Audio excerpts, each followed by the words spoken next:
Have you ever stopped to think how a robotic dog, maybe one disguised as a Tibetan antelope, could actually completely change wildlife conservation? Or maybe how, insights from a tiny parasitic worm might just unlock the next generation of painkillers, non-opioid ones. Exactly. These aren't just like interesting facts from a textbook. They're real threads connecting events that seem totally separate but are actually shaping our world right now. Ah, Welcome to the deep dive. yep. This is where we take a whole stack of sources, articles, research, maybe even our own scribbled notes, and we pull out the most vital bits of knowledge, the real insights, specifically for you. Mm-hmm. So our mission today is to navigate through some critical global news, really distill the essential understanding you need, and basically offer a shortcut to being, well, remarkably well-informed. Yeah, think of it as your curated briefing. We're going to journey through some complex topics, definitely uncover some unexpected connections, and hopefully hit those aha moments together. Absolutely. And today we're really embarking on quite an expansive exploration. We are. Our journey is going to sweep across, the cutting edge of space exploration, the ethical side of artificial intelligence, Right. through that really intricate web of geopolitics and the shifting global economies. Yeah. And we'll also dig into understanding human health, some critical environmental challenges facing us, and even peek into, believe it or not, some surprisingly modern trends popping up from ancient history. It's essential, isn't it? In today's world, things change so fast. You've got to approach these topics with balanced reporting, diverse perspectives, just to genuinely grasp what's actually unfolding. Couldn't agree more. All right, let's kick things off then. Let's explore some new frontiers in science and innovation. And I promise you this first story is Yeah. pretty wild. Science and innovation, unveiling new frontiers. Uh-huh. Okay, so picture this. Chinese researchers have successfully deployed a robotic dog, Okay. but not for, walking around the park.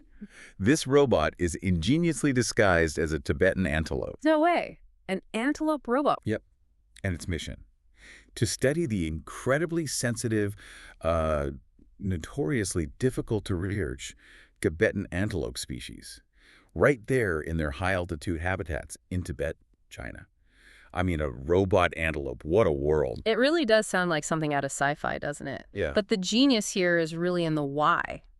See, human presence can be incredibly disruptive, even harmful when you're trying to observe these animals in their natural, sort of pristine environment. Especially skittish ones like these. Exactly. Tibetan antelopes are particularly skittish, and their habitats are just really challenging for humans to get into without causing stress or, altering their natural behaviors. So the robot just blended in. Perfectly. Yeah. The robot's success in blending seamlessly into the herd meant it captured absolutely crucial footage. And the antelopes, they never realized they were under observation, so no stress to the animals at all. That's actually remarkable. So, okay, what are the broader implications here for wildlife conservation? It really makes you wonder.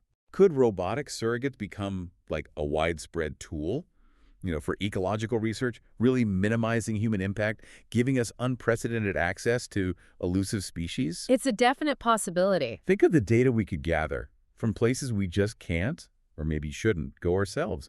Monitoring could be so much better, so much more accurate. Precisely. And the success of this specific project is quite noteworthy. The Tibetan antelope population itself has seen a really significant increase. Oh, really? Yeah, it's up from around 70,000 back in the 1990s to nearly 300,000 now. Wow. So it shows that dedicated conservation efforts work, right? And this kind of non-invasive robotic technique could very well become a vital part of continuing that success. It could offer a scalable model for other endangered species facing similar challenges worldwide. Okay, from spy robots to stealthy parasites. This next story is genuinely astonishing. Okay, I'm intrigued.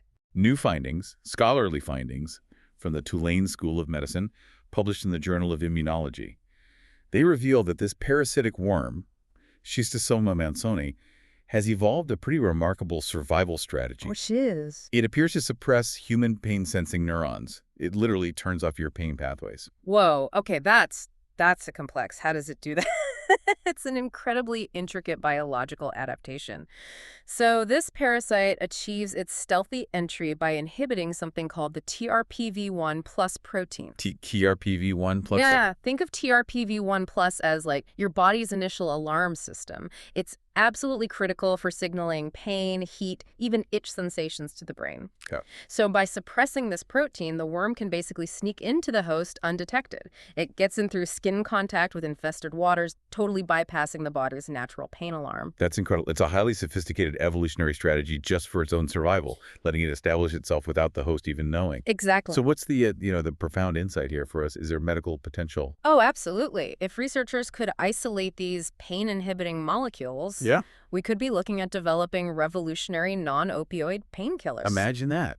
Pain relief without the addiction risks. Right. And furthermore, understanding how TRPV1 plus normally helps initiate immune responses against the worm, while that could lead to therapies that actually boost its activation. Ah, like a preventative measure. Precisely, serving as preventive measures against schistosomiasis, which is a really debilitating disease affecting millions worldwide. Wow. So this could open up entirely new avenues for treating inflammatory conditions, maybe even way beyond just parasitic infections. It could. It's almost as if nature, in its own quest for survival, has inadvertently handed us a blueprint for some major therapeutic breakthroughs. That's the beauty of it, isn't it? It really is.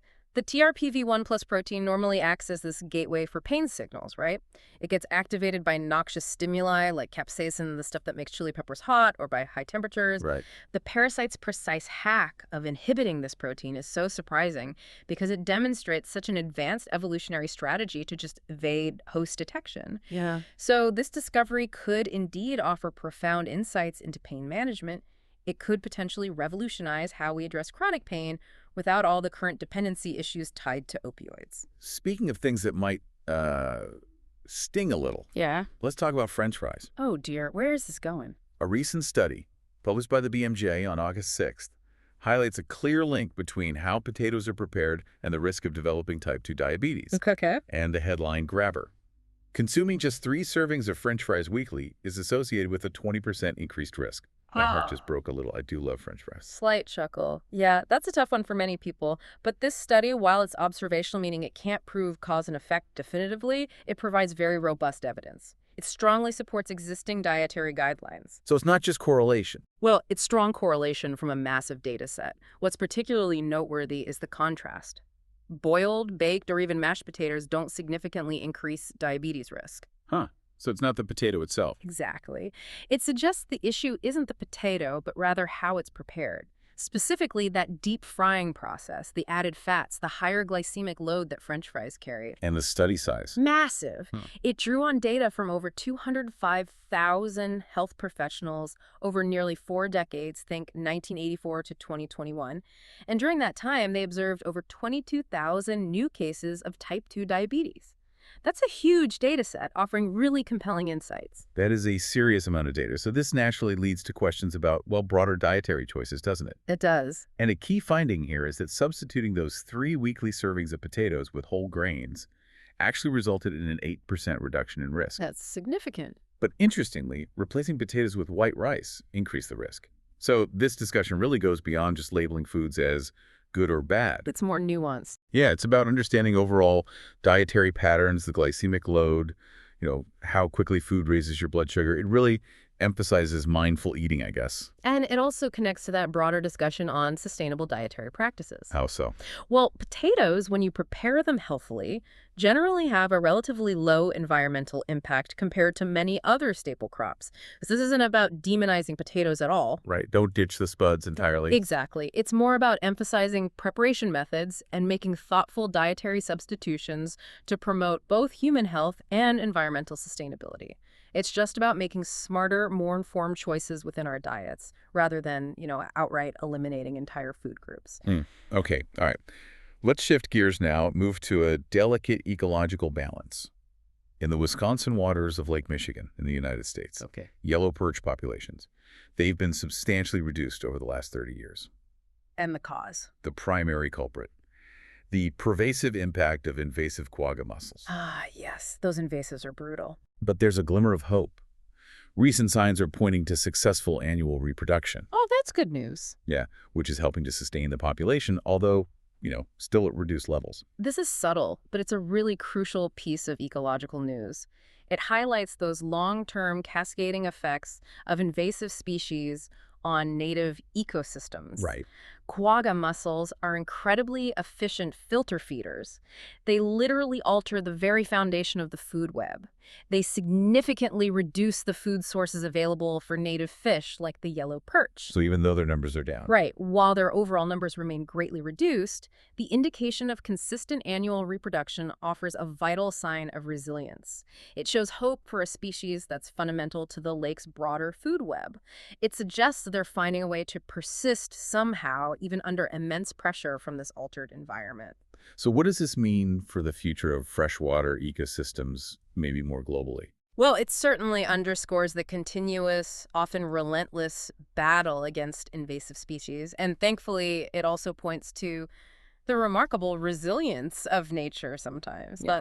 But it also serves as a potent reminder of the permanent changes that can be wrought by these introductions. It compels us to consider how human activity, even indirectly, like through global shipping introducing invasives, profoundly impacts local environments and their intricate balances. It's a constant, vital reminder, isn't it? How deeply interconnected our planet truly is. Absolutely. Space and advanced technology, reaching for the stars and beyond. Okay, from the delicate balance of Lake Michigan's ecosystems, let's turn our gaze outward, way outward to the ultimate frontier, where humanity is pushing the boundaries of technology and, frankly, endurance. Let's delve into space and advanced technology. Always exciting. So NASA, that's the National Aeronautics and Space Administration, is driving some seriously ambitious endeavors, starting with the Artemis II and the third missions. Right, back to the moon. Exactly. NASA's Marshall Space Flight Center in Huntsville, Alabama, in the United States, is actively preparing the final pieces of flight hardware for Artemis II right now. They actually had a media viewing event recently for the Orion stage adapter. Okay, what does that adapter do? It's a critical component. It links the Space Launch System, the SLS rocket's interim cryogenic propulsion stage, to the Orion spacecraft, and it also deploys CubeSats, those little mini satellites, into deep space. Ah, so it's a multitasker. Pretty much. And Artemis II, remember, will mark NASA's first crewed mission around the moon in decades. It's set for launch no later than April 2026. Not too far away, relatively speaking. And the adapter for the next mission, Artemis III, which is aiming for that lunar landing at the moon's south pole, that was also on display. Things are moving. Yeah, this is definitely more than just, building rockets and launching them. It's about pushing the absolute boundaries of human spaceflight. For sure. The Artemis program really signifies NASA's long-term vision for sustained lunar exploration and, eventually, beyond. It's paving the way for a more permanent human presence in space. And that adapter. Right, the Orion stage adapter, while it's just a single piece, it's such a vital link in this incredibly complex chain.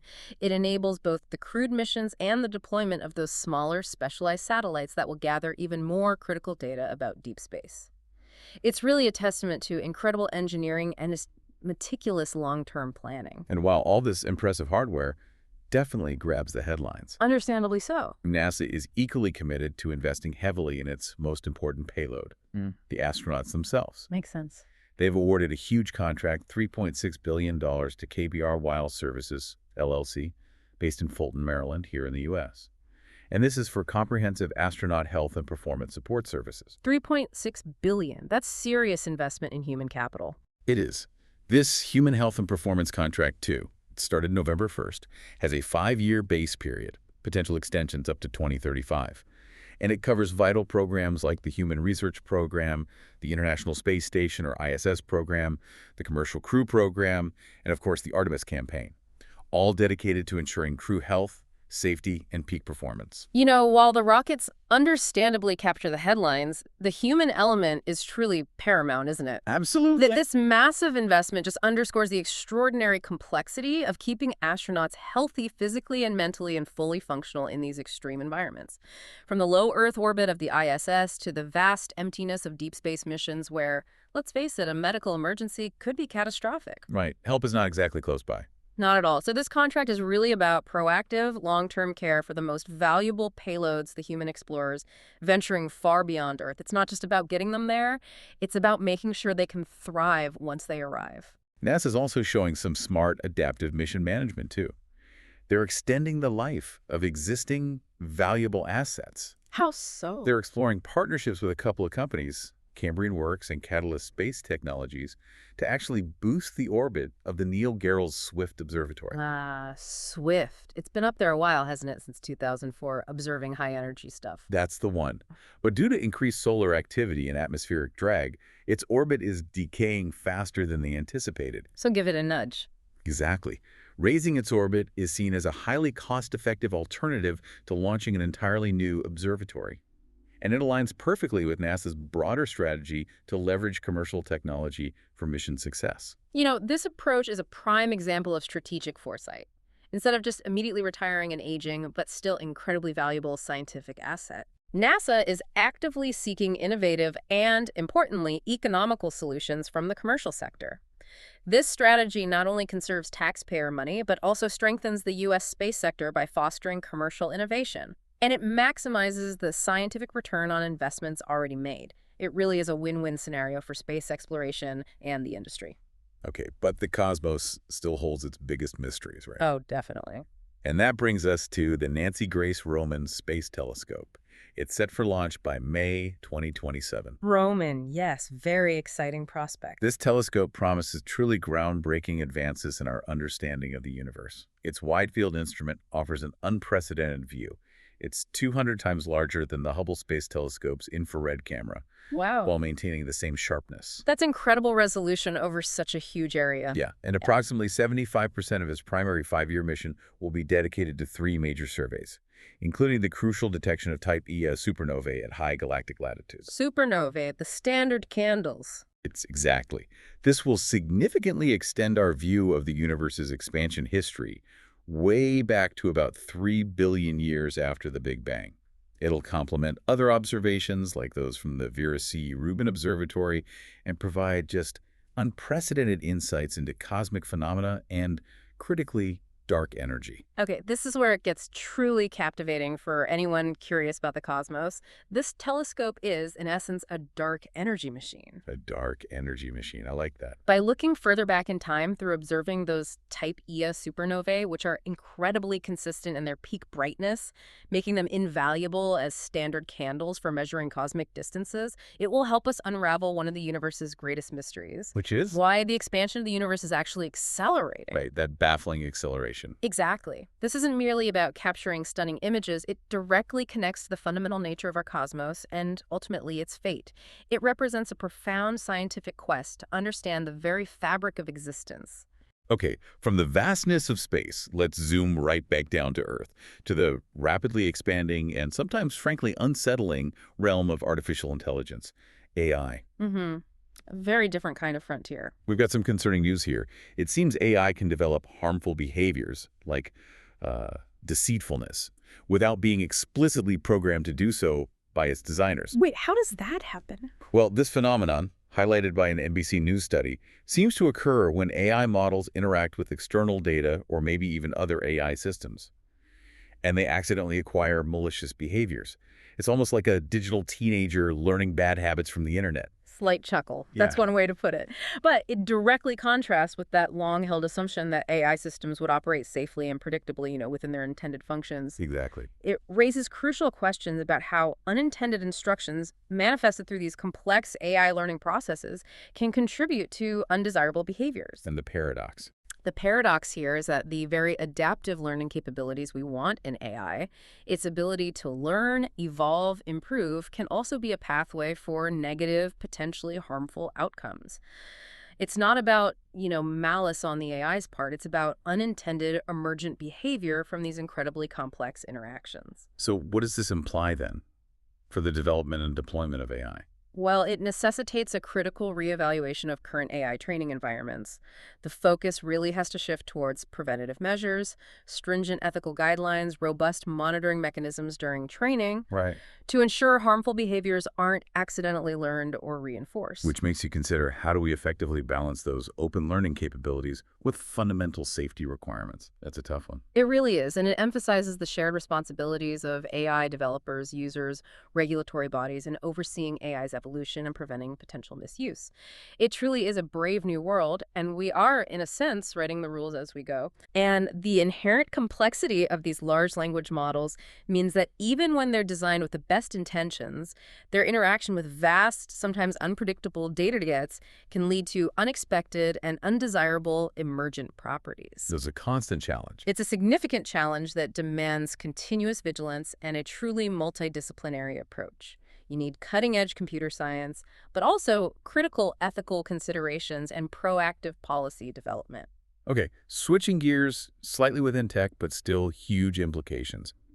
In the world of cybersecurity, things are getting really big. Consolidation, maybe. Exactly. Palo Alto Networks, a big U.S.-based company, has announced the strategic acquisition of its Israeli cybersecurity counterpart, CyberArk Software, CyberArk, yeah, big name in identity security. for a staggering $25 billion. Wow, $25 billion, that's serious money. Yeah, this reflects Palo Alto Networks CEO, Nikesh Arora's stated vision to expand aggressively within the cybersecurity realm. Well, that acquisition signals a pivotal moment for AI integration across business, government, military sectors, you name it. Right.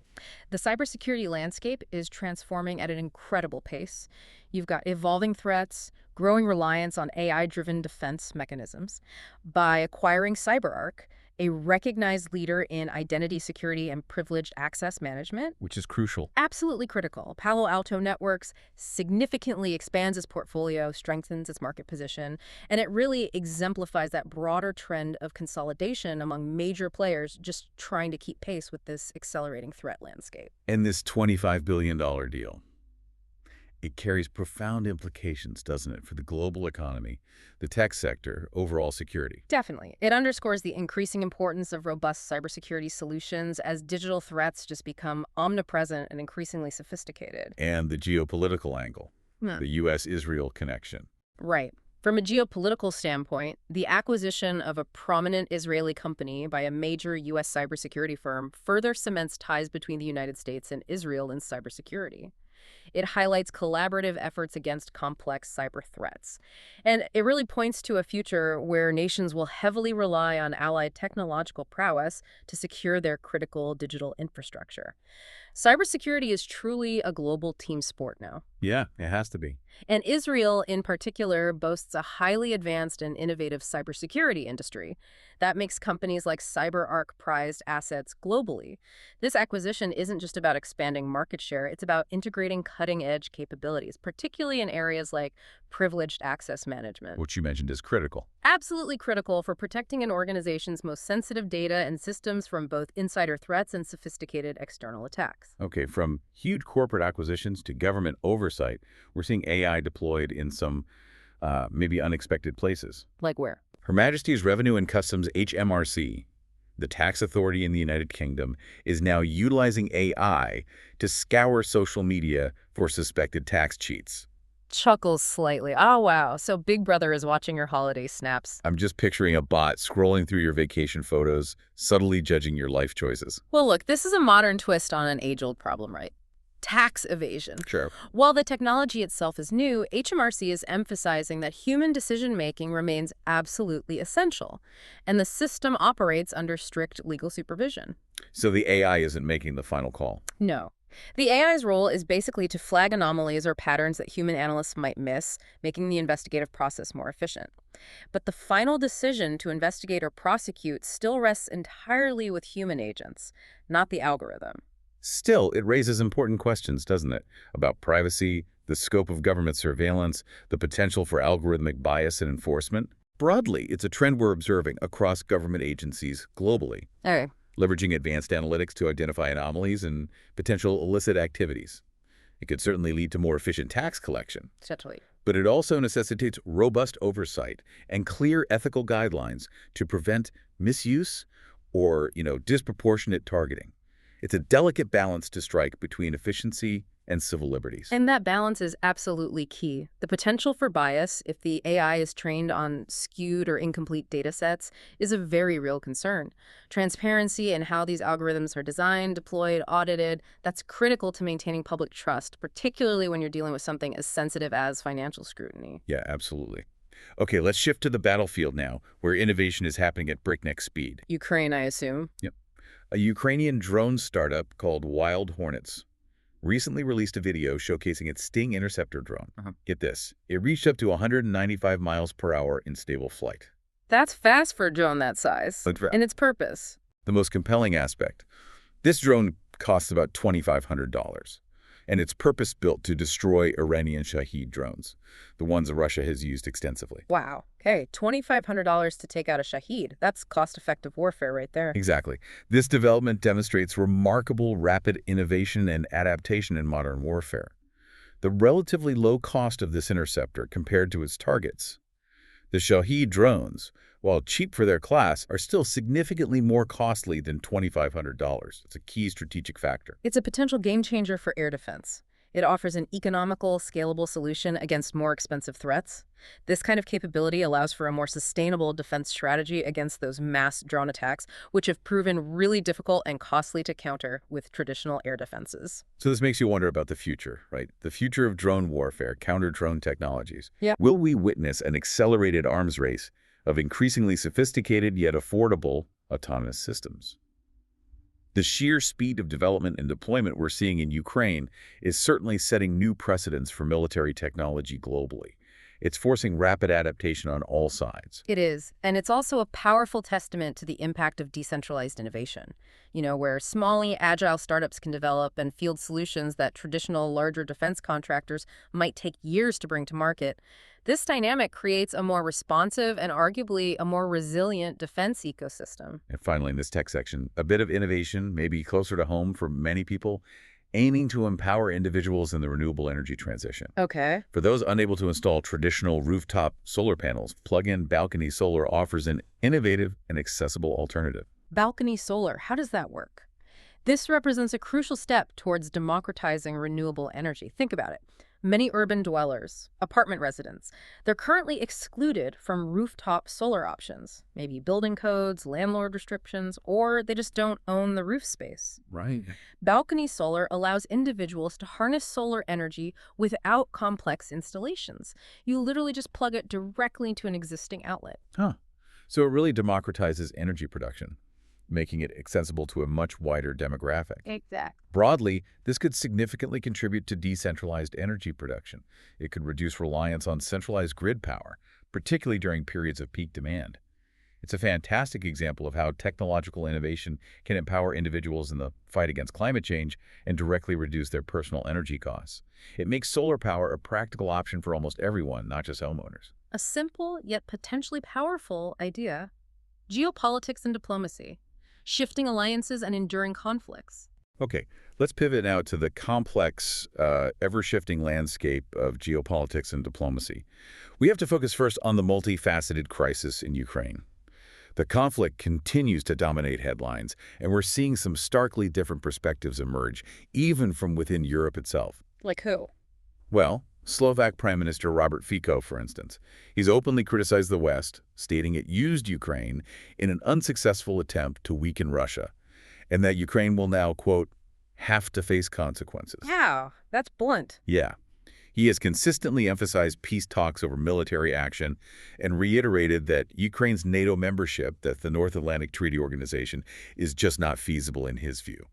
Fico, who you might remember remarkably survived an assassination attempt earlier this year, partly due to his opposition to arming Ukraine. Right, that was shocking. He's expressed significant concerns about the West's current approach, arguing it actually threatens global security. What's particularly striking there is the pronounced divergence of opinion within the European Union itself. Prime Minister Fico's stance, which clearly aligns with Moscow's framing of the conflict as a NATO proxy war, stands in stark contrast to the broader EU narrative, the one about unified support for Ukraine's sovereignty and territorial integrity. It highlights internal pressures, doesn't it? Absolutely. It highlights persistent internal pressures and differing national interests amidst what is often presented as this unified European front against Russia's actions.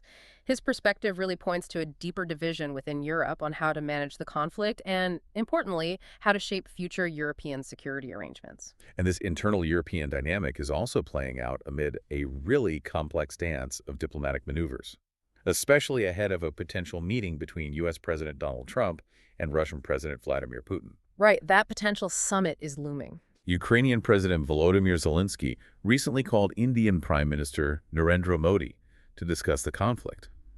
Modi reiterated India's support for a peaceful resolution and commitment to contribute, But Zelensky urged India to limit Russian energy exports and for leaders with leverage over Russia to send stronger signals to Moscow. Putting pressure on India. Yeah. And this call came after India faced increased U.S. tariffs over its Russian oil and defense equipment imports. So there's leverage being applied there, too. Meanwhile, in the EU, Meanwhile, EU Foreign Policy Chief Kaja Kallas announced the initiation of a 19th package of sanctions against Russia, demanding a full and unconditional ceasefire before any concessions. She strongly emphasized transatlantic unity and the need for security guarantees for Ukraine. so this intricate web of diplomacy, it truly highlights the myriad actors and often conflicting interests at play, doesn't it? Completely. President Zelensky is clearly seeking to firm up support from key global players like India, who themselves have complex and long-standing relationships with Russia. All right, it's not simple for India either. Not at all. And the EU's continued push for sanctions demonstrates a strong resolve to exert economic pressure.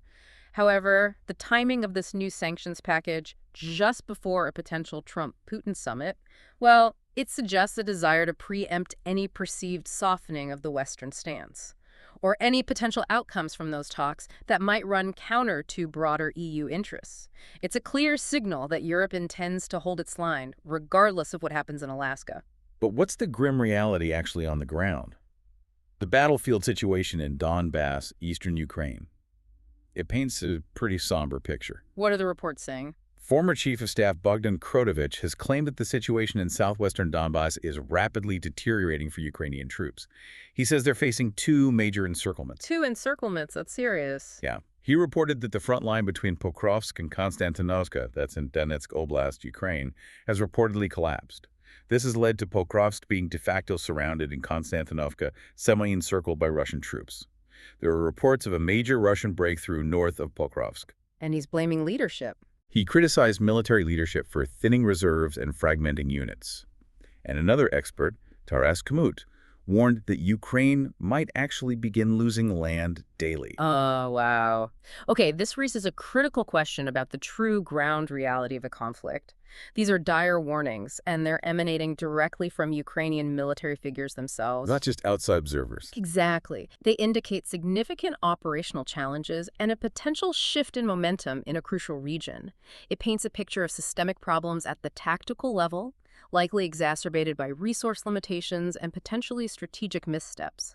These are internal alarms from those directly involved, suggesting a deepening crisis for Ukrainian forces. And adding another complex layer to all this, U.S. President Donald Trump.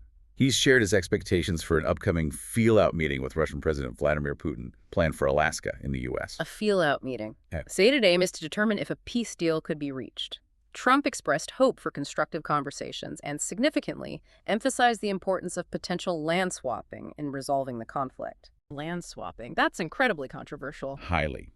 He also highlighted the perceived need for a ceasefire and criticized Ukraine's approach to territorial disputes. Notably, President Zelensky was not invited to these discussions. Trump indicated a desire for a, quote, fair deal benefiting both parties, and the potential for normalizing trade relations with Russia. Russia, for its part, has expressed hope the summit will normalize bilateral relations, address the Ukraine conflict, and maybe discuss practical issues like resuming direct passenger flights.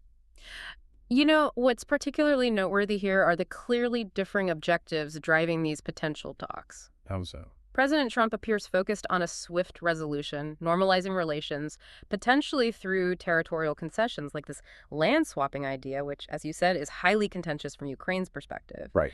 Russia, meanwhile, seems to be seeking a lasting peace that addresses what it views as the root causes of the conflict, which often implicitly means acknowledging its territorial gains. And Zelensky's absence. The conspicuous absence of President Zelensky from these preliminary discussions is a major point of concern for Kyiv and its European allies. It really highlights the challenge, maybe the impossibility, of brokering peace without the direct involvement of all primary parties. And Ukraine's stance on any territorial concessions remains, well, unequivocally firm. Unsurprisingly. Ukrainian President Zelensky has warned that President Putin is not preparing for a ceasefire at all, but is in fact gearing up for new offensive operations in Ukraine. He's citing intelligence reports suggesting significant troop redeployments. So, action speaking louder than words, potentially. Seems so. Zelensky firmly opposes Trump's remarks on potential land swaps, stating emphatically that Kyiv will not give Russia any awards for what it has done, and, quote, Ukrainians will not give their land to the occupier. Strong words. Yeah. Ukrainian officials emphasize that any peace deal must involve Kyiv and cannot be forced on it. The European Union has also consistently stressed that Ukraine's borders must not be changed by force. And this really highlights that deep chasm between what some external actors might propose and what Ukraine views as its sovereign and legal right. Absolutely. Land swaps aren't just deeply unpopular within Ukraine, they also face significant legal barriers. Ceding territory to an aggressor could be deemed unconstitutional. The steadfast resolve from Kyiv, consistently backed by leaders from the UK and Canada, provides a critical context for any upcoming summit. It's a clear, unwavering statement that Ukraine will not be a passive pawn in some larger geopolitical game. Its territorial integrity and sovereignty are, for them, non-negotiable. Meanwhile, the human cost of this conflict continues to ripple outwards in disturbing ways. More than 50,000 North Koreans will reportedly be sent to work in Russia. 50,000, why? Because Moscow's ongoing war in Ukraine continues to drain its domestic labor pools. And disturbingly, North Koreans themselves have described being sent to work essentially like slaves. Oh, that's awful. Broadly, this is just a grim illustration of the significant human cost and the desperate measures being taken due to this ongoing conflict. It vividly highlights North Korea's economic reliance on these kinds of arrangements, and it raises severe ethical concerns regarding forced labor, especially within the context of existing international sanctions against North Korea. It really speaks to a global system where some nations and their citizens are far more vulnerable to exploitation and coercion due to these geopolitical circumstances. And across Europe, a really significant strategic shift is underway. Rearmament. We're seeing production ramp up. Massively. European arms factories have been expanding at a rate 3 times faster than before the escalation of the Ukraine conflict. We're talking over 7 million square meters of new industrial development since 2022. Wow. What kind of facilities? A Financial Times analysis of radar satellite data indicates a historic scale of rearmament, primarily focused on ammunition and missile facilities. Western European leaders justified this as essential for meeting NATO targets, continuing to support Ukraine, and deterring further Russian aggression. And Moscow's reaction? Predictably, Moscow sharply criticizes this militarization. They deny any aggressive intentions and accuse Western nations of actively preparing for war against Russia. Russian Foreign Minister Sergei Lavrov has characterized the trend as uncontrolled militarization fueled by Russophobic frenzy, even drawing parallels to historical events and warning of a Fourth Reich. Okay, that's extreme rhetoric, but this really represents a significant strategic shift for Europe, doesn't it? Undeniably. The sheer scale of this industrial buildup indicates a long-term commitment to increased defense spending and military readiness. It's largely driven by perceived threats and the stark realities of the Ukraine war. What's truly striking here is the wildly different interpretations of this rearmament between the West and Russia. So opposites. Completely. Moscow views it as offensive preparation, an aggressive move, while the West unequivocally frames it as a necessary defensive measure designed purely to deter any further Russian aggression. This fundamental disagreement just underscores the deep distrust and the escalating rhetoric that continues to define relations between the two sides. Okay, let's move now to another incredibly tense region. The Middle East. We've seen significant developments, particularly regarding Gaza. Yes, the situation there remains critical. The United Nations Secretary-General Antonio Guterres strongly condemned Israel's reported assassination of 5 Al Jazeera journalists in Gaza, demanding an independent investigation into the incidents. Right. The targeting of journalists is always deeply concerning. Global protests have erupted, calling for accountability and justice for the victims. Al Jazeera itself mourns the loss of a prominent reporter, Anas al-Sharif, and reportedly 6 other journalists killed in an Israeli strike on a media tent. Anas al-Sharif's poignant last will was widely shared online, conveying his courage and dedication to truth. Such a tragedy. However, it's also important to note, for balance, that some outlets have reported allegations by Israel that at least one Al Jazeera journalist was actually a Hamas operative. This adds a layer of complexity to these tragic events. You know, what's particularly notable here is the immediate and widespread international backlash and the intense focus it places on press freedom. Right. The targeting of journalists in conflict zones, regardless of any alleged affiliations, raises profound concerns about the ability to independently report on events and ensure transparency. The global condemnation highlights the universal importance of protecting media professionals who are often risking their lives to bring vital information to the world. And the conflicting narratives. Exactly. The conflicting narratives surrounding the journalists' affiliations further complicate an already volatile and emotionally charged situation. It makes it very difficult for objective reporting to fully emerge, doesn't it? It really does. And speaking of conflicting narratives, we have vastly different perspectives on Gaza's humanitarian crisis itself. Okay, what are the different sides saying? An international coalition of foreign ministers has condemned what they call the unimaginable humanitarian suffering in the Gaza Strip, urgently calling for vital aid. The UN Aid Coordination Office, OCHA, separately warned of over 60 malnutrition-related deaths in just 1 week in North Darfur State, Sudan, pointing to famine spreading across that region too. So international bodies are sounding the alarm about Gaza. Yes. But meanwhile, Israeli Prime Minister Benjamin Netanyahu has denied accusations of seeking to starve Gaza. He argued that if Israel intended genocide, it would have taken 1 afternoon to wipe out the population. Yeah, that's a jarring statement. He stated the current situation is merely a temporary shortage and emphasized there hasn't been starvation, despite consistent UN reports of deeply concerning malnutrition levels.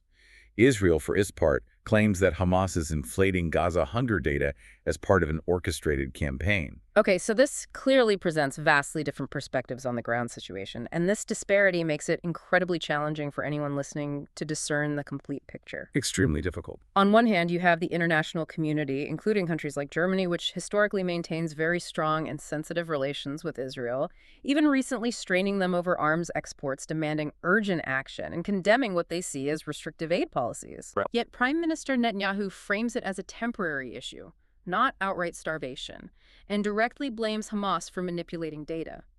This stark disagreement highlights the severe information warfare actively at play within the larger conflict. It creates deep divisions in how the crisis is perceived globally.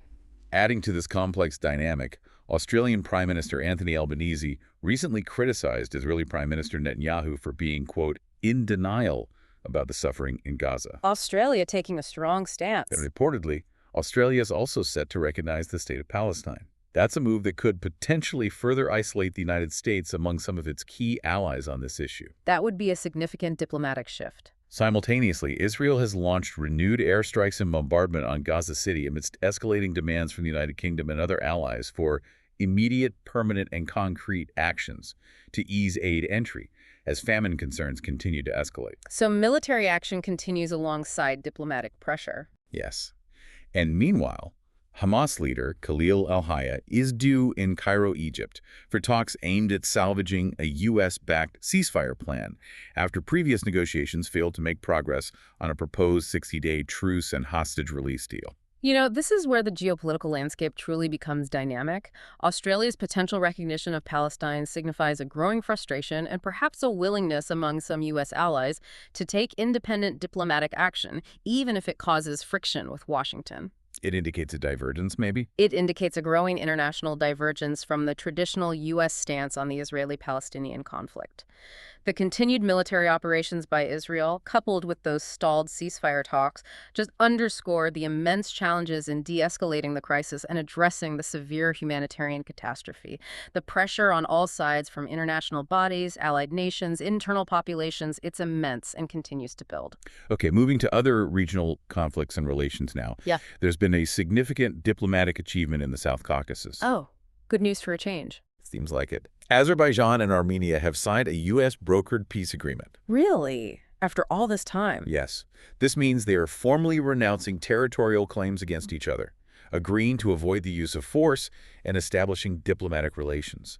This marks a really important step in resolving that long-standing, bitter territorial dispute over the Nagorno-Karabakh region. What are the key principles? The agreement outlines principles including respecting sovereignty and territorial integrity, refraining from intervention, and cooperating on security and missing persons. Wow. That is a truly significant diplomatic achievement, aiming to end a decades-long conflict that has caused just immense suffering and instability in the South Caucasus region. Broadly, it represents a win for regional stability and potentially for U.S. diplomatic influence in an area often perceived as a Russian sphere of influence. The agreement's explicit focus on non-hostile actions and peaceful resolution offers a positive model for other protracted conflicts around the world. It emphasizes the importance of direct diplomatic engagement to address historical grievances and establish lasting peace. Okay, turning to a different kind of resolution, involving history and reconciliation. In a powerful act, the United Kingdom has agreed to repatriate the skeletal remains of Zimbabwean freedom fighters. From the colonial era. Yes, these individuals were killed by British colonial forces during a 19th century uprising against white settlers. The skulls, tragically taken as war trophies, were kept in British museums. At least 11 are believed to be at the Natural History Museum in London. And talks have been ongoing for a while. For over a decade, yes.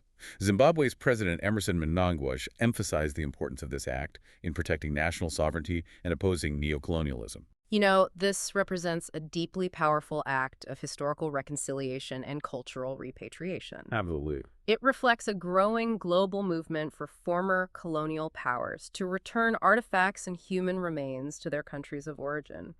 It's not just about bones, is it? It's profoundly about dignity, historical justice, and the reclamation of cultural heritage that was forcefully removed from its rightful place. And it makes you wonder. It will undoubtedly raise an important question.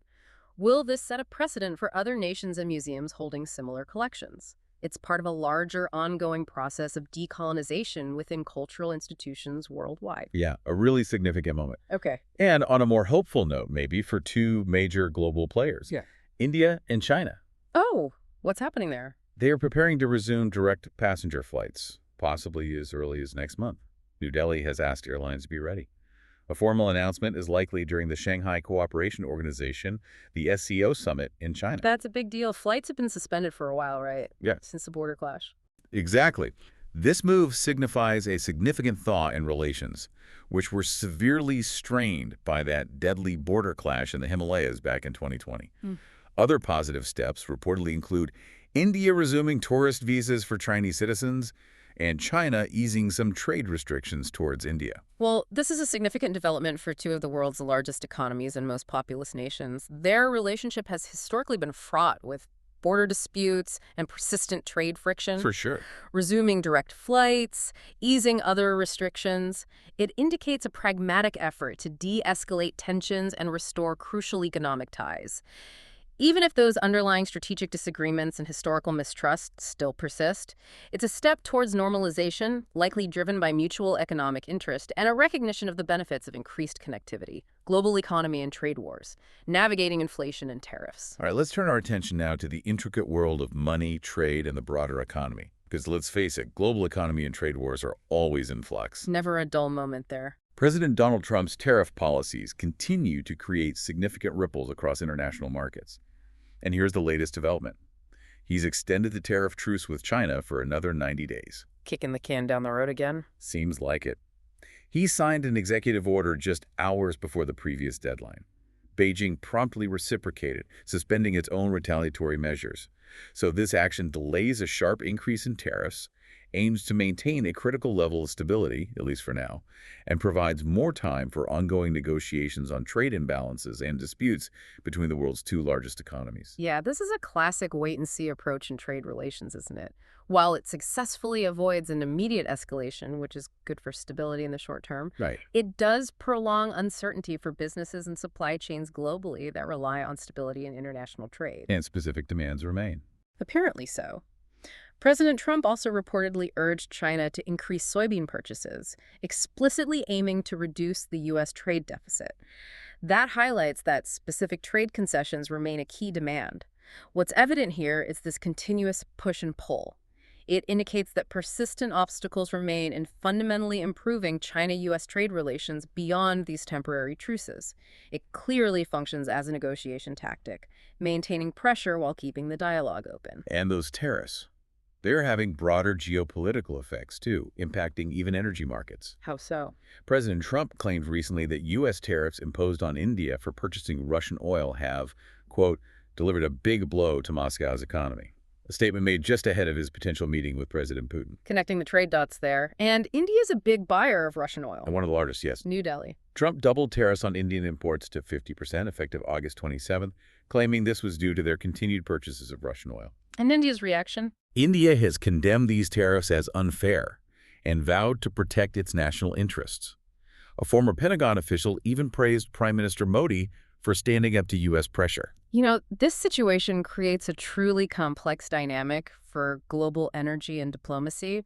It puts India in a very difficult position, doesn't it? Yeah. Caught between its vital energy economic ties with Russia and significant trade pressures from the United States. Yeah, tough spot. It clearly demonstrates how tariffs are being used not just as a tool for trade balance, but as a direct instrument of geopolitical leverage, explicitly seeking to reduce Russia's revenue streams that help fund its war efforts. And India pushing back. India's strong stance against these tariffs also underscores the growing assertiveness of major developing economies in resisting unilateral pressure from larger global powers. Other economies are feeling the heat from these trade policies too, right? It seems so. The Philippine chip industry, for instance. It faces potential devastation from President Trump's proposal of 100% tariffs on semiconductor exports to America. 100%. That's basically a shutdown. Pretty much. These exports account for a significant portion of the Philippines' overall exports. Fears are running high for investments, broader economic growth. Though some remain hopeful that Manila will somehow weather the storm, economists are suggesting diversifying export markets. Easier said than done quickly. Exactly. But Trump's history of retracting hardline positions leaves many just in a wait-and-see mode. Well, this situation vividly illustrates the immense leverage the United States holds in global supply chains, especially for critical components like semiconductors. A 100% tariff would be catastrophic for an economy so heavily reliant on this particular sector. It highlights the extreme vulnerability of economies dependent on single export markets. So prompts the question. Yeah, it prompts consideration. How can nations effectively balance economic development with inherent geopolitical risks in an increasingly protectionist world? Diversification is undoubtedly key, but it requires significant time and strategic investment. But not all countries are necessarily buckling under the pressure, it seems. Politico, the U.S.-based political news organization, reports that President Trump's tariffs against Brazil have not led to capitulation, despite the U.S. continuing to impose new tariffs globally, widening the scope of the trade war. The report also notes an unprecedented feud between the United States and Brazil. That suggests that some nations, perhaps like Brazil, have found effective ways to absorb or circumvent the immediate impact of U.S. tariffs. Maybe through diversified trade relationships, robust internal markets, or perhaps strategic diplomatic maneuvering. It complicates the narrative of tariffs as a universally effective tool for coercion. And it indicates a more complex global trade landscape, where some players are resisting pressure and successfully finding alternative paths to protect their economic interests. And we're seeing new, maybe controversial ways the U.S. government is getting directly involved in the tech sector. Like what? NVIDIA and AMD, two leading U.S. chip manufacturers, have reportedly agreed to pay the U.S. government 15% of their AI chip sales to China. Pay the government a cut, like a tax on specific sales. Seems like it. President Trump had previously mentioned his request for a 20% cut and openly criticized certain chip technologies. This deal has sparked considerable controversy.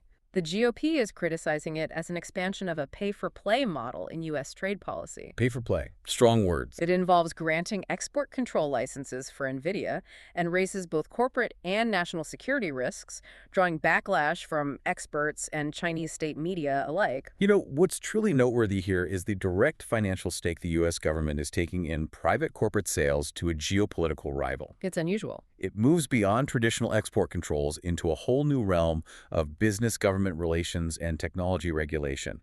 It's an explicit attempt to extract revenue from strategic trade while still permitting some commerce. But it raises significant ethical and practical questions about the government's role in the free market and the potential for creating moral hazards, where financial gain might unduly influence policy decisions. Yeah, blurring lines there. Okay, moving on to broader economic indicators and market reactions. The Consumer Price Index CPI report indicates the deepening impact of President Trump's tariffs on inflation. So inflation is up? Well, it's complicated. In July, consumer prices rose by 2.7% annually, which was actually lower than expected. Energy and food costs helped balance increases in other sectors. Okay, so headline inflation was lower. But the core CPI, which excludes volatile food and energy prices, surged at its fastest pace since January, primarily driven by services sector inflation. So underlying inflation, particularly in services, is still hot. Exactly. But following this light headline U.S. inflation report, stocks rallied. The Dow rose 200, 400 points. NASDAQ climbed to a record high. Investor optimism grew as bets for a Federal Reserve rate cut increased. Right. This is that classic economic tug of war. On one hand, tariffs are clearly contributing to persistent inflation in some areas, particularly within the services sector. On the other hand, a slightly lower than expected headline inflation number spurred market optimism for Federal Reserve rate cuts. It indicates that investors often prioritize loose monetary policy, cheaper money over concerns about those underlying inflationary pressures. It really highlights the complex challenge for policymakers in balancing trade protectionism with inflation control and effectively managing market expectations. And President Trump hasn't been shy about expressing his opinions on this either, has he? No, he hasn't. He's revived Powell attacks, threatening a major lawsuit against Federal Reserve Chief Jerome Powell, and openly criticizing Goldman Sachs' tariff forecasts, even reportedly telling CEO David Solomon to focus on being a DJ. Slight chuckle. Yeah. Yeah, I saw that. This situation naturally raises questions about political influence on independent financial institutions and economic data. Such direct and public attacks on the independence of the Federal Reserve and major financial institutions could potentially create instability and distrust in the markets. Irrespective of the underlying economic realities, it just adds a distinct layer of political uncertainty to economic forecasting and the formulation of monetary policy, which typically thrives on perceived independence. Okay, shifting focus across the pond to the United Kingdom. Recent data indicates a cooling jobs market there, with a noticeable decrease in vacancies. Fewer jobs being advertised. Yeah, companies are either not actively recruiting new employees or they're delaying the replacement of staff members who leave. And this trend is observed across various sectors of the British economy. That suggests a broader slowdown in the UK economy then, as businesses become more cautious about hiring and investment in the face of prevailing economic uncertainties. An early warning sign, maybe? It can be. A consistent decline in job vacancies can serve as an early indicator of broader economic contraction, or at least a deceleration in growth. It has direct implications for employment patterns and overall economic activity in the region, potentially signaling a tougher environment for job seekers in the coming months. Okay, and here's a sweet, but perhaps bitter, illustration of global interconnectedness for you. Oh, chocolate related. Hazelnuts. Okay. A devastating frost back in April in Turkey, which is the world's largest hazelnut supplier, severely shrank the hazelnut harvest. Oh no, bad news for Nutella fans. Exactly. Consequently, European confectioners are now bracing for more costly Nutella and other chocolates due to the resulting hazelnut shortage and a significant surge in prices. See, this is a compelling example of how localized climate events in one region can have direct, tangible impacts on global consumer markets and everyday products. Right down to your breakfast spread. It vividly highlights the inherent vulnerability of global food supply chains to extreme weather events and the cascading ripple effect on seemingly simple, ubiquitous items like chocolate spreads. It's a clear reminder of how intricately interconnected our world truly is. Sweet, but bitter, as I said. Yeah. Okay, and finally in this section, Micron Technology, the U.S.-based memory chip producer, has initiated layoffs in China. Why is that? It's withdrawing from the mobile NAND market, impacting hundreds of jobs. The company cited ongoing weaknesses in the mobile NAND market as the primary reason for this retreat. This is amidst its broader struggles in the global memory chip market and, of course, those prevailing U.S.-China technology tensions. Right, so it's a combination of factors. This strategic move reflects both market-specific challenges, that weakness in the mobile NAND sector, and the broader geopolitical context of U.S.-China technology tensions. It clearly demonstrates how strategic competition and broader economic decoupling efforts can directly affect corporate decisions, supply chain adjustments, and employment in both countries. While Micron plans to refocus on other NAND solutions and mobile DRAM, its partial withdrawal from the Chinese market in this specific segment signals an ongoing strategic reorientation within sensitive tech sectors globally: climate, environment, and natural disasters. Pressures on a changing planet. Okay, let's talk about our home now, planet Earth, and the increasing pressures on a changing planet. And it's not just happening far away. New York City, in the United States, for instance, is experiencing severe impacts from urban heat islands. And these disproportionately affect vulnerable populations, residents of color, low-income Yeah. communities. Right, the heat island effect. How bad is it there? Materials like asphalt and concrete, they absorb and retain heat, Yeah. causing some neighborhoods to be over 8 degrees Fahrenheit hotter than the citywide average. 8 degrees hotter. That's a huge difference. And these areas also suffer from higher mortality rates from heat-related illnesses, Hmm. often due to less access to air conditioning and fewer green spaces, fewer trees. This situation exposes that critical intersection between climate change, urban planning, and social equity. It's often referred to as environmental justice. Exactly. The heat island effect isn't merely an environmental phenomenon, it's a profound social justice issue, where the poorest and most marginalized communities often bear the brunt of climate impacts. What's particularly striking here is how the very design of our built environment, all that dense concrete, expansive paved surfaces, lack of greenery, actually exacerbates natural warming trends. It traps heat, inhibits crucial airflow, and creates these literal hotspots. This makes you question, how can urban planning actively mitigate these severe effects? Right, what can be done? Well, efforts are underway. Integrating more green spaces, adopting new building standards like passive housing, which emphasizes superior insulation and airtightness. Broadly, it highlights the urgent need for policies that address root causes and prioritize equitable access to cooling infrastructure. It shows a growing recognition of the deep links between our built environments, our health, and the broader impacts of climate change. It's really about designing healthier, more resilient cities for everyone. Absolutely. And the disparity in heat exposure often directly tracks historical patterns of disinvestment and segregation within urban areas. So addressing urban heat islands becomes both a pressing environmental challenge and really a fundamental civil rights issue that requires systemic solutions. Okay, now for something completely different, but still climate-related. Get this. A massive swarm of jellyfish Jellyfish. clogged the cooling system of the Gravelines nuclear power plant in northern France. No, seriously. Yep. It prompted 4 power units to automatically shut off, effectively putting the entire facility offline for a time. What caused the jellyfish swarm? Apparently, the warmer waters in the North Sea, directly attributed to climate change, have created ideal conditions for jellyfish to just thrive and reproduce in unprecedented numbers. It sounds like something from a bad sci-fi movie, doesn't it? A jellyfish attack on a nuclear plant. Chuckles. It does a bit. But this is a surprising and incredibly specific example of how ecological changes driven by climate change can directly impact critical infrastructure. Yeah. While there is no immediate impact on safety at the plant, thankfully, the incident clearly highlights the vulnerability of coastal power plants. They rely on drawing vast amounts of water from the sea for cooling, right?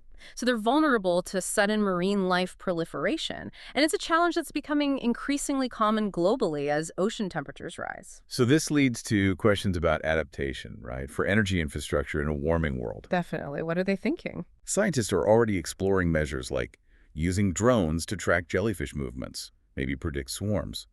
Broadly, though, other factors like overfishing, which removes natural jellyfish predators, and plastic pollution, which provides surfaces for jellyfish polyps to attach and grow, they also contribute to jellyfish proliferation. So it's a complex web of factors. Yeah, it indicates a broader ecosystem imbalance that has direct economic and energy security consequences. Fortunately, in this particular case, there was no power shortage in France because alternative energy sources picked up the slack. Still, it's a clear illustration of how climate change creates these cascading effects. It intricately links marine biology to national energy grids and demands innovative solutions. The more we disrupt the natural balance of our ecosystems, the more unpredictable and costly the consequences can become for human infrastructure and society. And the news about our marine environments doesn't get much better, I'm afraid. Scientists have reported that Western Australian coral reefs in Australia, no. Bleaching. they're experiencing their worst bleaching on record. And it's caused by the longest, largest, and most intense marine heat wave ever recorded in the region. God, that's devastating. This is such a stark indicator of the accelerating and profound impact of climate change on marine biodiversity. Yeah. Coral reefs are vital ecosystems globally. They support immense biodiversity, protect coastlines, provide food and livelihoods for millions of people. Bleaching means the corals are expelling the critical algae that live symbiotically within their tissues. They turn white. They turn white, become highly stressed, and they often perish if ocean temperatures don't quickly return to normal. This leads to potentially irreversible damage to these incredibly slow-growing and fragile ecosystems. This situation just compels us to consider the long-term viability of these critical marine environments, doesn't it? And it underscores the urgent need for global climate action to drastically reduce greenhouse gas emissions. This isn't just a localized event in Australia.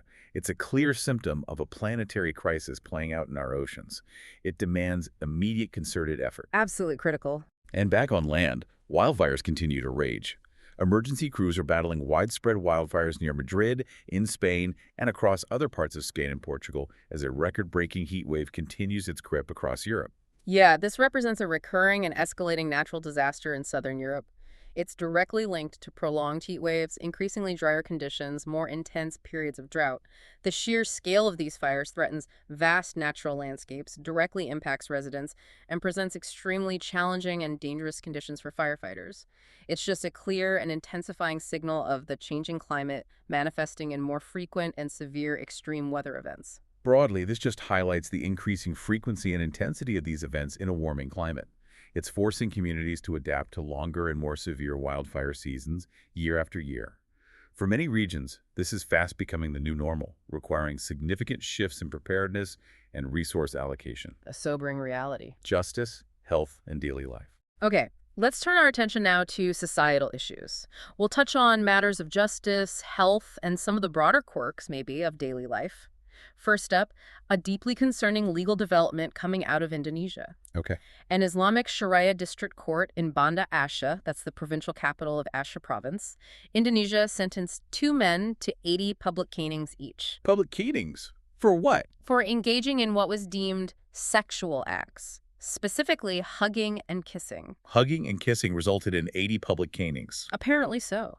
The trial took place behind closed doors, and the men were reportedly caught by Islamic religious police in a toilet. Wow. Okay, this case offers a really stark example of the implementation of Sharia law in Aceh, which is a specific conservative province of Indonesia. It uniquely operates under its own legal system, separate from the national secular law. Right, it has special autonomy. Exactly. What's particularly striking here is the precise nature of the sexual act. Being punished hugging and kissing, which was deemed illegal by the court under its interpretation of religious law. It reflects a very strict interpretation of morality being enforced through punitive physical measures. And this raises profound human rights concerns, doesn't it? Particularly regarding privacy, bodily autonomy, the severity of punishment for what are typically considered nonviolent consensual acts. Absolutely. It prompts a broader discussion on the complex intersection of religious law, local autonomy, and international human rights standards. It highlights the diverse, sometimes clashing, legal landscapes across the globe, such as concerning personal freedoms. Okay, shifting to the United Kingdom now, where a significant public health scandal is unfolding. Oh, what's happened? Thousands of patients within the UK's National Health Service, the NHS, reportedly received next-gen knee replacement implants that were known to be faulty for years. Known to be faulty. And still used. Apparently. Patients have reported being left immobile or, tragically, becoming addicted to painkillers after receiving these implants. That is deeply concerning. A major public health scandal. It raises serious questions about patient safety, the efficacy of medical device regulation, corporate responsibility, and accountability within large national healthcare systems like the NHS. Yeah. The fact that a product was known to be faulty for years, yet continued to be used on thousands of patients, that's alarming. It demands a thorough investigation into the oversight mechanisms and the timeline of decision-making. And what's particularly impactful here is the long-term, devastating effect on thousands of individuals. Their lives were transformed from seeking relief from pain to enduring further suffering and, in some cases, developing dependency on painkillers. Just awful. This highlights the critical need for robust post-market surveillance of medical devices and absolute transparency when issues arise, ensuring both patients and doctors can make truly informed decisions about their care. Absolutely. Okay, a tragic event recently occurred at the Centers for Disease Control and Prevention, the CDC headquarters in the United States. Oh, the shooting incident. Yes. Following that shooting incident, employees reportedly directed their anger towards political figures, specifically mentioning RFK Jr. and President Trump. Why them? Okay, the connection wasn't explicitly stated in the reports we saw, but it points to the charged atmosphere. The shooter ultimately died by suicide after firing nearly 200 rounds, breaking 150 windows. The shooter's father had reportedly made desperate 911 calls pleading for help, fearing his son was the gunman. The U.S. Department of Health and Human Services issued a statement afterwards. This tragic event connects workplace violence with broader political discourse in a deeply unsettling way. It does. The anger expressed by CDC employees towards specific political figures suggests a perceived connection between heated public rhetoric and real-world consequences, especially regarding institutions like the CDC that have become increasingly politicized, with their scientific guidance often undermined by political voices. So this leads to broader questions, right? Definitely. It raises important questions about mental health support within society, the pervasive issue of gun violence in America, and the profound impact of political polarization on vital public service institutions. It's a sobering example of how societal tensions can manifest in unexpected and tragic ways, potentially contributing to a climate of fear and distrust within organizations meant to serve the public good. Yeah, truly sobering. Okay, also in the United Kingdom, a survey reveals a concerning trend. Nearly 9 in 10 pharmacies across the UK 9 in 10, that's almost all of them. have experienced a significant increase in both shoplifting and aggression incidents over the past year. This is directly impacting staff safety. Pharmacy staff widely report feeling unsafe at their workplaces. Wow. That highlights a deeply troubling trend in retail crime that extends far beyond mere financial loss for businesses. It's about people's safety. Exactly. It directly impacts the safety and well-being of frontline workers in essential services like pharmacies. What's particularly noteworthy here is the specific targeting of pharmacies. They're often easily accessible, can be understaffed, handle valuable goods, making them particularly vulnerable to such incidents. So, broadly, what does this suggest? Well, broadly, it suggests deeper societal issues might be at play. Perhaps a rising cost of living, driving petty crime, potential shifts in policing strategies, or even changes in social norms regarding acceptable behavior in public spaces. It raises an important question about how businesses and law enforcement can better protect staff and effectively deter such behavior, especially in vital community services like pharmacies. Yeah, crucial question. And finally for this section, a unique societal clash happening in India. Okay. Police in India have detained dozens of individuals who were protesting a Supreme Court ruling. The ruling was aimed at curbing New Delhi's extensive stray dog problem. Stray dogs. Always a complex issue in big cities. What were they protesting? Well, the protesters called for authorities to enforce animal birth control rules more effectively. While the Supreme Court had ordered the capture and relocation of thousands of dogs due to high instances of dog bites reported in the city. Ah, so it's public health versus animal welfare? Pretty much. This issue illuminates a complex societal challenge where significant public health concerns, specifically dog bites, potential for rabies transmission, clash with passionate animal welfare and animal rights concerns. And the public reaction. What's particularly interesting here is the strong public reaction, the protests against a judicial order. It highlights the deep emotional and ethical dimensions of the debate surrounding the treatment of stray animals in densely populated urban environments. So this makes you consider how societies balance that, right? Yeah. Practical public safety with the humane treatment of animals, especially in these crowded urban environments where humans and animals frequently interact. It points to the challenges of implementing large-scale public health policies that impact animal populations and the critical need for solutions that effectively address both human well-being and animal welfare. A tough balancing act indeed. Peering into the past. All right, let's end our deep dive today by peering into the past, because sometimes, what's old is undeniably new again. Always fascinating finds coming up. My favorite story from this section: the recent discovery of a 1,600-year-old Roman mosaic found in Sicily, Italy, specifically at Villa Romana del Casale. That's a UNESCO World Heritage Site in Piazza Armerina. Okay, beautiful site. What did the mosaic show? Get this. It depicts what appears to be surprisingly modern flip-flops. Flip-flops. 1,600 years ago. Seriously? Seriously. This find truly underscores the timelessness and, frankly, the unexpected modernity that you can find in ancient Roman design. Wow. What's truly fascinating here is how this discovery directly challenges our perception of ancient fashion and daily life. Right. The detailed depiction, including a clear thong between the toes, a flat sole, it's strikingly similar to contemporary beachwear we might wear today. Exactly. And this isn't just some, utilitarian depiction. It strongly suggests these sandals were a noted part of Roman attire, part of their daily comfort. It offers a rare, intimate glimpse into their personal life and fashion sensibilities. It kind of bridges millennia in a Yeah. surprisingly tangible, even humorous way. It really does. So this makes you wonder how much of what we consider modern fashion or comfort actually has ancient roots. Yeah. It also sparks questions about the extent of trade and cultural exchange that might have influenced such designs across ancient civilizations, maybe suggesting more global interconnectedness than we often assume back then. Good point. And broadly, the remarkable preservation state of this mosaic also offers invaluable insights into Roman engineering and artistic techniques. It reveals their advanced skills in creating durable and incredibly detailed artwork. It's just a tangible, almost humorous connection to human history, highlighting that cyclical nature of trends and our enduring human desires for, well, comfort. Yeah, comfortable footwear transcends time, apparently. Seems so. It also reminds us that while technologies and societal structures evolve dramatically, certain fundamental human needs, aesthetic preferences, they can remain remarkably consistent over vast stretches of time. And the artistry required to create such intricate mosaics, which have endured for millennia, was truly extraordinary. Truly. Okay, and speaking of ancient treasures finding their way back, Egypt has successfully recovered 13 ancient artifacts, Oh, repatriation success. Where from? including a mummy skull, various amulets, and a funerary stela from the United Kingdom and Germany. These items were confirmed to have been illegally exported. Good. How did they manage it? The operation was a collaborative effort involving various ministries and police forces from both Egypt and the European nations. The artifacts, some dating back as far as the 18th and 26th dynasties of ancient Egypt, will undergo extensive conservation before being proudly displayed back home. You know, this is a significant victory in that ongoing global effort to combat the illegal trafficking of antiquities and to return cultural heritage to its rightful home. Yeah, it feels important. It represents successful international cooperation, driven by a nation's commitment to reclaim its history and preserve its identity. What's particularly interesting here is the diversity of the reclaimed items.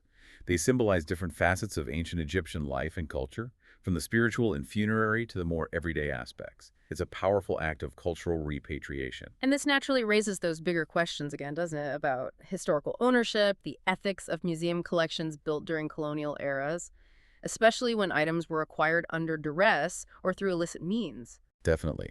This successful repatriation aligns with a broader, growing call across Africa and other regions for the return of cultural treasures. It signals a significant shift in how the world views these historical artifacts and their rightful homes. It's really a powerful movement towards correcting historical injustices and acknowledging cultural sovereignty. Well, we've certainly taken a whirlwind tour today, haven't we? We really have covered a lot of ground. From the microscopic world of those pain-blocking parasites to the ambitious reach of NASA's space telescopes. And from 1600-year-old flip-flops to the cutting-edge ethics of AI. Yeah, it's abundantly clear that the world is just this complex tapestry of interconnected events. Every decision, every discovery, every conflict, every act of reconciliation, it's all interwoven, isn't it? Influencing the next thing. Absolutely. And the surprising connections we uncover, whether it's climate change impacting critical nuclear infrastructure or ancient fashion mirroring modern trends, they consistently remind us that understanding the persistent patterns of human behavior, from our ancient desire for comfort and expression to the complex diplomatic dances of today. Understanding those patterns can offer unique insights into our present challenges and maybe our future possibilities. So as you go about your week, maybe keep asking that central question. What does this all mean for me? And how do these seemingly separate stories actually weave together to form the rich, intricate narrative of our shared planet? Food for thought. Definitely. Until next time, keep digging deep.